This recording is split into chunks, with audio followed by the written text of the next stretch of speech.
You, John Fitzgerald Kennedy, do solemnly swear. I, John Fitzgerald Kennedy, do solemnly swear. That you will faithfully execute the office of President of the United States. That I will faithfully execute the office of President of the United States. And will, to the best of your ability.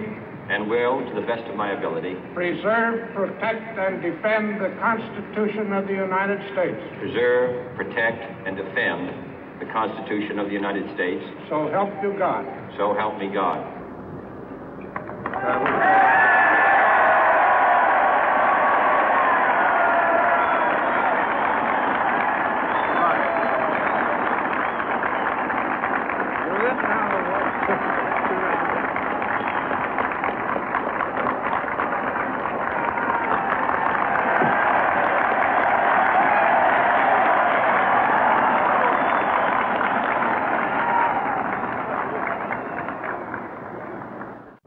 Vice President Johnson, Mr. Speaker, Mr. Chief Justice, President Eisenhower, Vice President Nixon, President Truman, Reverend clergy, fellow citizens.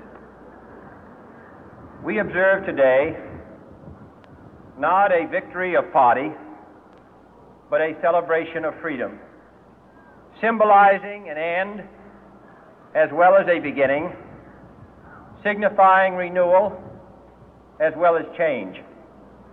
For I have sworn before you and Almighty God the same solemn oath our forebears prescribed nearly a century and 3/4 ago. The world is very different now, for man holds in his mortal hands the power to abolish all forms of human poverty and all forms of human life. And yet the same revolutionary beliefs for which our forebears fought are still at issue around the globe. The belief that the rights of man come not from the generosity of the state, but from the hand of God. We dare not forget today that we are the heirs of that first revolution.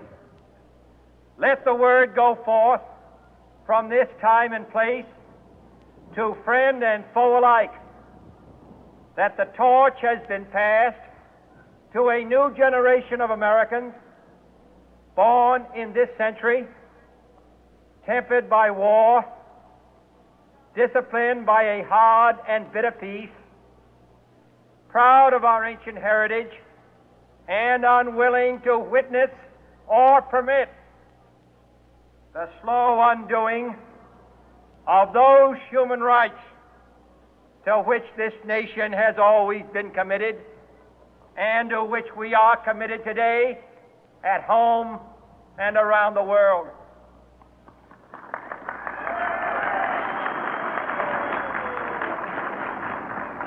Let every nation know, whether it wishes us well or ill, that we shall pay any price, bear any burden, meet any hardship, support any friend, oppose any foe to assure the survival and the success of liberty.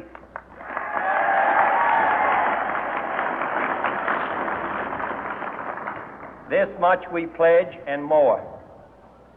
To those old allies whose cultural and spiritual origins we share, we pledge the loyalty of faithful friends. United, there is little we cannot do in a host of cooperative ventures. Divided, there is little we can do, for we dare not meet a powerful challenge at odds and split asunder. To those new states whom we welcome to the ranks of the free, we pledge our word that one form of colonial control shall not have passed away merely to be replaced by a far more iron tyranny.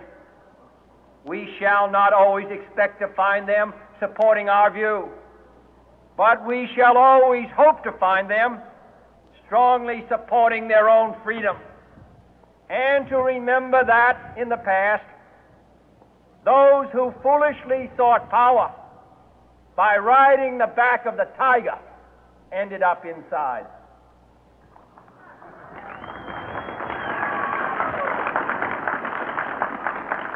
To those people in the huts and villages of half the globe struggling to break the bonds of mass misery, we pledge our best efforts to help them help themselves for whatever period is required, not because the communists may be doing it, not because we seek their votes, but because it is right.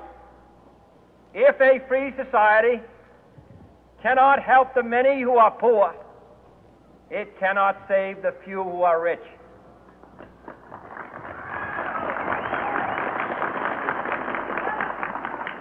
To our sister republics south of our border, we offer a special pledge to convert our good words into good deeds, in a new alliance for progress, to assist free men and free governments in casting off the chains of poverty.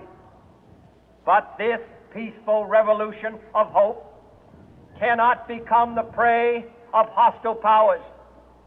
Let all our neighbors know that we shall join with them to oppose aggression or subversion anywhere in the Americas. And let every other power know that this hemisphere intends to remain the master of its own house.